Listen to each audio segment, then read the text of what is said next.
ఓం శ్రీ గురుభ్యో నమః. జానకి వల్లభ వైభవం. అందరికీ శ్రీరామనవమి శుభాకాంక్షలతో. శ్రీరామ రామ రామేతి రమే రామే మనోరమే సహస్రనామ తత్తుల్యం రామనామ వరాననే. శ్రీరాముడు ధర్మయుతమైన మార్గంలో చేసిన సుదీర్ఘ ప్రయాణమే శ్రీమద్ రామాయణం. ఆయనం అంటే ప్రయాణం. మూర్తి భవించిన ధర్మస్వరూపుడైన రాముడు తన జీవన ప్రయాణాన్ని లోకోద్ధరణకు వినియోగించాడు. శ్రీరామ కథ రసరమ్య జీవన వాహినిలా మన సంస్కృతిలో రాజిల్లుతోంది. వాల్మీకి అనే ఓ మహాపర్వతాగ్రం నుంచి మధుర మనోజ్ఞంగా జాలువారిన రామాయణ సుధాలారి భారతీయ ఆర్ష సాంప్రదాయాన్ని సస్యశ్యామలం చేసింది.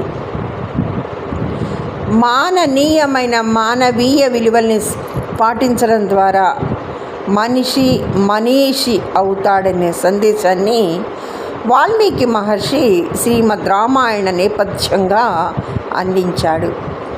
రాముణ్ణి సనాతనుడిగా వాల్మీకి అభివర్ణించాడు. నవనవోన్మేషంగా నిత్యమై సత్యమై వెలిగే అనంతంగా వర్ధిల్లే ధర్మస్ఫూర్తిగా రాముణ్ణి వాల్మీకి కీర్తించాడు. అఖిల ధర్మాలకు వేదమే మూలాధారం. వేదం ప్రతిపాదించిన సంపూర్ణమైన ధర్మాలకు శ్రీరామ పాత్ర ప్రత్యక్ష దర్శనం.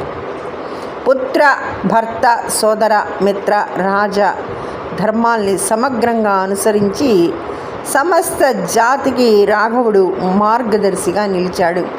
అమృతుడు, అచ్యుతుడు, అనంతుడు, అపార శక్తి సమన్వితుడు, అంతర్యామిగా భక్తులందరి హృదయాల్లో వెలిగే ఆనందప్రదాయుడే శ్రీరాముడని బృహదారణ్యకోపనిషత్తు చెప్పిన మాట. జీవాత్మల్లో పరంజ్యోతిగా ప్రభవించే పరబ్రహ్మ ఆకృతే శ్రీరాముడని కాళికా పురాణం ప్రస్తావించింది. రామ అనే పేరులోనే అఖండమైన పెన్నిధులున్నాయని ఆ రెండక్షరాల్ని తారక మంత్రంగా యజుర్వేదం ప్రస్తావించింది. తారకం అంటే ఉద్ధరించేది, రాశీభూతమైన సారాంశం అని అర్థం. రాముడి కంటే ముందే రామనామం పరమ పావనకరంగా అత్యంత మహిమాన్వితమై వర్ధిల్లింది. వ్యాసుడు రచించిన విష్ణు పురాణంలో ప్రహ్లాదుడి ప్రస్తావన ఉంది. త్రేతాయుగానికి ముందున్న కృతయుగానికి చెందిన ప్రహ్లాదుడు భక్తిపూర్వకంగా రామనామాన్ని జపించాడని వ్యాసుడు పేర్కొన్నాడు. రామనామం జపించే వారికి ఏ విధమైన భీతి ఉండదు. రామనామం భయహరణం.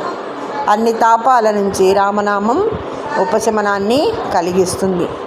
దివ్యౌషధమై స్వస్థతను చేకూరుస్తుంది.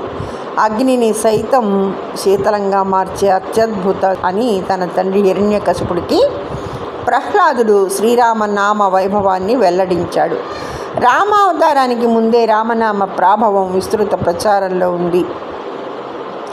అష్టాక్షరి, పంచాక్షరి మంత్రాల సంపుటీకరణే రామనామం. ఆ జీవాక్షరాల మేలు కలయికకు నిర్దిష్టమైన రూపాన్ని ఆపాదించడానికి చైత్ర శుద్ధ నవమి నాడు పునర్వసు నక్షత్రాన్న గ్రహాలన్నీ ఉన్నత స్థితిలో ఉండగా దశరథుడి పెద్ద భార్య కౌసల్యకు శ్రీరాముడు జన్మించాడు. పరమాత్ముడి జన్మతిథి నాడే కళ్యాణం జరిపించాలని బృహస్పతి సంహిత పేర్కొంది.